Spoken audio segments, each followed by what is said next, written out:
ಕೆಡಿ ಸಿನಿಮಾದಲ್ಲಿ ಅಶ್ಲೀಲ ಸಾಹಿತ್ಯ ರಾಜ್ಯ ಮಹಿಳಾ ಆಯೋಗ ಎಂಟ್ರಿ ಕೊಟ್ಟಿದೆ. ಚಲನಚಿತ್ರ ವಾಣಿಜ್ಯ ಮಂಡಳಿ ಸೆನ್ಸಾರ್ ಬೋರ್ಡ್ಗೆ ಮಹಿಳಾ ಆಯೋಗ ಪತ್ರ ಬರೆದಿದೆ. ಅಶ್ಲೀಲ ಸಾಹಿತ್ಯ ಅಶ್ಲೀಲ ದೃಶ್ಯ ನಿರ್ಬಂಧ ಮಾಡಬೇಕು ಅಂತ ಮಹಿಳಾ ಆಯೋಗ ಒತ್ತಾಯ ಮಾಡಿರೋದು. ಚಲನಚಿತ್ರ ವಾಣಿಜ್ಯ ಮಂಡಳಿ ಅಧ್ಯಕ್ಷೆ ಜಯಮಾಲಾಗೆ ನಾಗಲಕ್ಷ್ಮಿ ಚೌಧರಿ ಪತ್ರ ಬರೆದಿದ್ದಾರೆ. ಅಶ್ಲೀಲ ಸಾಹಿತ್ಯವಿರೋ ಹಾಡಿನ ಬಗ್ಗೆ ಸಾರ್ವಜನಿಕ ವಲಯದಲ್ಲಿ ವಿರೋಧ ವ್ಯಕ್ತವಾಗ್ತಾ ಇದೆ. ಇಂಥ ಸಾಹಿತ್ಯ ಮಹಿಳೆಯರ ಬಗ್ಗೆ ತಪ್ಪು ಕಲ್ಪನೆಯನ್ನ ಮೂಡಿಸುತ್ತೆ ಅಂತ ಪತ್ರ ಬರೆದಿದ್ದಾರೆ. ಚಲನಚಿತ್ರ ವಾಣಿಜ್ಯ ಮಂಡಳಿ ಅಧ್ಯಕ್ಷೆ ಜಯಮಾಲಾಗೆ ನಾಗಲಕ್ಷ್ಮಿ ಚೌಧರಿ ಬರೆದಿರೋ ಪತ್ರ ಇದು. ಮಹಿಳೆಯರ ಗೌರವಕ್ಕೆ ಧಕ್ಕೆ ತರೋ ಇಂಥ ಹಾಡುಗಳನ್ನ ನಿರ್ಬಂಧ ಮಾಡಬೇಕು. ಸೆನ್ಸಾರ್ ಬೋರ್ಡ್ ಮತ್ತು ವಾಣಿಜ್ಯ ಮಂಡಳಿಗೆ ನಾಗಲಕ್ಷ್ಮಿ ಚೌಧರಿ ಒತ್ತಾಯಿಸಿದ್ದಾರೆ. ಕೆಡಿ ಸಿನಿಮಾದ ಈ ಹಾಡು ಈಗ ಬಹಳ ದೊಡ್ಡ ವಿರೋಧಕ್ಕೆ ಕಾರಣವಾಗಿರೋದು. ಒಂದು ನಿರ್ದೇಶಕ ಪ್ರೇಮ್ ಅವರ ಬಗ್ಗೆ ಅಸಮಾಧಾನ ವ್ಯಕ್ತಪಡಿಸ್ತಾ ಇದ್ದಾರೆ ಕನ್ನಡ ಸಿನಿಮಾ ಪ್ರೇಕ್ಷಕರು. ಯಾಕಂದ್ರೆ ನಿರ್ದೇಶಕ ಪ್ರೇಮ್ ಅವರು ಎಂತೆಂತ ಹಾಡುಗಳನ್ನ ಕೊಟ್ಟಿದ್ದಾರೆ.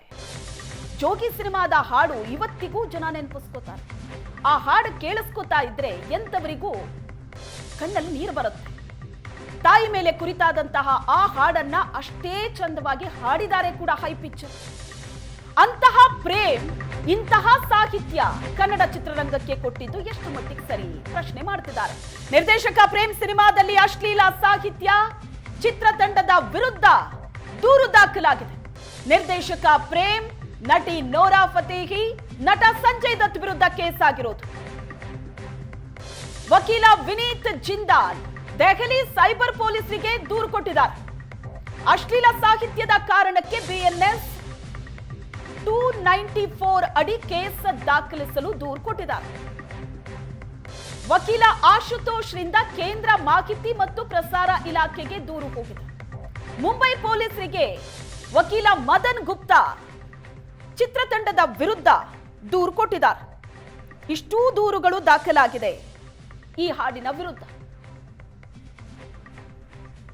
ಈ ಬಗ್ಗೆ ಹೆಚ್ಚಿನ ಡೀಟೇಲ್ಸ್ ಅನ್ನ ಕೊಡ್ತಾರೆ ನಮ್ಮ ಫಿಲಂ ಬ್ಯೂರೋ ವಿಜಯ್ ಸಂಪರ್ಕದಲ್ಲಿದ್ದಾರೆ. ವಿಜಯ್, ಅಲ್ಲಿ ಪ್ರೇಮ ನಿರ್ದೇಶನದ ಚಿತ್ರ ಅಂತ ಅಂದ್ರೆ ಪ್ರೇಕ್ಷಕರಿಗೆ ಒಂದು ನಿರೀಕ್ಷೆ ಇರುತ್ತೆ, ಬಹಳ ಚೆನ್ನಾಗಿರುತ್ತೆ, ಮ್ಯೂಸಿಕ್ ಚೆನ್ನಾಗಿರುತ್ತೆ, ಹಾಡುಗಳು ಚೆನ್ನಾಗಿರುತ್ತೆ ಅಂತ. ಆದ್ರೆ ಈ ಬಾರಿ ಪ್ರೇಮ ಎಡವಟ್ಟು ಮಾಡ್ಕೊಂಡ್ರು ಅಂತ ಅನ್ನಿಸ್ತಾ ಇದೆಯಾ? ಎಂತೆಂಥ ಹಾಡುಗಳನ್ನ ಕನ್ನಡ ಸಿನಿಮಾ ಇಂಡಸ್ಟ್ರಿ ಕೊಟ್ಟಂತಹ ಪ್ರೇಮ್ ಅವರ ಈ ಸಾಹಿತ್ಯ ಇದೆಯಲ್ಲ, ಇದು ಬಹಳ ದೊಡ್ಡ ವಿರೋಧ ವ್ಯಕ್ತವಾಗ್ತಾ ಇದೆ. ಸಾಕಷ್ಟು ಕೇಸ್ಗಳು ಕೂಡ ದಾಖಲಾಗಿದೆ. ಸದ್ಯಕ್ಕೆ ಏನೇನಾಗ್ತಾ ಇದೆ? ಈ ಹಾಡುಗಳು ಸೃಷ್ಟಿಸಿರುವಂತಹ ವಿರೋಧ ಏನೇನು?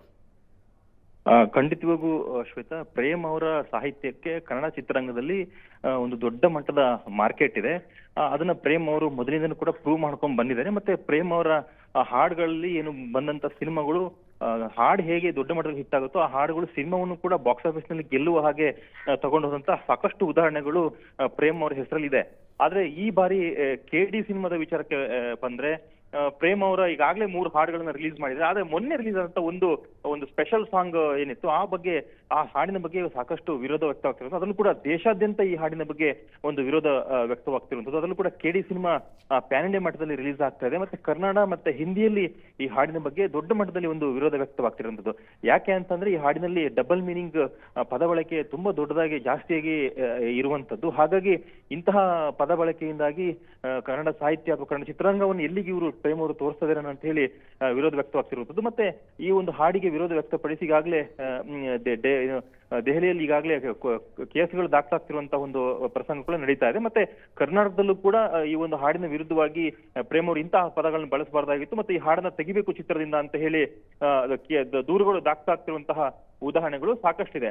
ಇನ್ನು ಈ ಸಾಹಿತ್ಯದ ಬಗ್ಗೆ ಮಾತಾಡ್ತಾ ಹೋದ್ರೆ ಅಥವಾ ಸಿನಿಮಾದ ಹಾಡುಗಳ ಬಗ್ಗೆ ಮಾತಾಡ್ತಾ ಹೋದ್ರೆ ಇಂತಹ ಡಬಲ್ ಮೀನಿಂಗ್ ಹಾಡುಗಳು ಚಿತ್ರರಂಗಕ್ಕೆ ಏನು ಹೊಸದೇನು ಅಂತ ಅಲ್ಲ. ಯಾಕಂತಂದ್ರೆ ಈ ಹಿಂದೆ ಕನ್ನಡ ಚಿತ್ರರಂಗದಲ್ಲಿ ಹಂಸಲೇಖ ಬರೆದಂತಹ ಹಲವಾರು ಹಾಡುಗಳು ಇದಕ್ಕಿಂತಲೂ ಒಂದ್ ಹೆಜ್ಜೆ ಮುಂದೆ ಹೋಗಿ ಏನು ಸಾಹಿತ್ಯವನ್ನ ನಾವು ಡಬಲ್ ಮೀನಿಂಗ್ ನಲ್ಲಿ ಇರುವಂತಹ ಹಾಡುಗಳನ್ನು ನೋಡ್ಬೋದು. ಹಾಗೆ ಬಾಲಿವುಡ್ ನಲ್ಲೂ ಕೂಡ ನಾವು ಇಂತಹ ಉದಾಹರಣೆಗಳು ನೂರಾರು ಸಿಗುತ್ತೆ. ರಾಣಿ ಮುಖರ್ಜಿ ಅವರು ನಡೆಸಿದಂತಹ ಒಂದು ಹಾಡಲ್ಲೂ ಕೂಡ ತುಂಬಾ ಒಂದು ಅತಿ ಅಶ್ಲೀಲ ಏನು ಪದ ಬಳಕೆಯ ಒಂದು ಸಾಹಿತ್ಯದ ಹಾಡನ್ನ ನಾವು ನೋಡಬಹುದು. ಇವತ್ತು ಕೂಡ ಆ ಹಾಡನ್ನ ಜನರು ಇವತ್ತು ಕೂಡ ಅದನ್ನ ಟ್ರೋಲ್ ಮಾಡೋದಿದ್ದೆಲ್ಲ ಮಾಡ್ತಿದ್ದಾರೆ. ಮತ್ತೆ ಇನ್ನೂ ಹಲವಾರು ಹಾಡುಗಳು ಸಿಗ್ತಾ ಹೋಗುತ್ತೆ. ಅದರಲ್ಲೂ ಕನ್ನಡದಲ್ಲಿ ಪ್ರೇಮ್ ಅವರು ಇಂಥ ಒಂದು ಹಾಡು ಬರೆದ್ರಲ್ಲ ಅಂತ ಈಗ ಏನು ಪ್ರಶ್ನೆ ಇದ್ದಿರುವಂತದ್ದು. ಹಾಗಾಗಿ ಸದ್ಯಕ್ಕೆ ಈ ಹಾಡಿನ ಬಗ್ಗೆ ದೊಡ್ಡ ಮಟ್ಟದಲ್ಲಿ ಚರ್ಚೆ ಆಗ್ತಿದೆ. ಮತ್ತೆ ಈ ಹಾಡು ಈಗಾಗಲೇ ಸುಮಾರು 10 ಲಕ್ಷ ಜನ ವೀಕ್ಷಣೆಯನ್ನು ಕಂಡಿದೆ.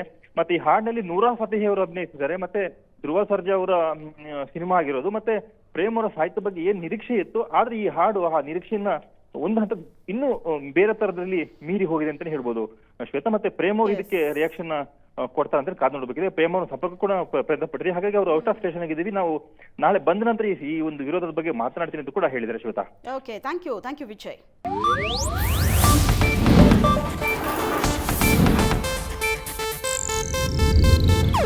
ಇದು ಏಷ್ಯಾನೆಟ್ ನ್ಯೂಸ್ ನೆಟ್ವರ್ಕ್ ಪ್ರಸ್ತುತಿ.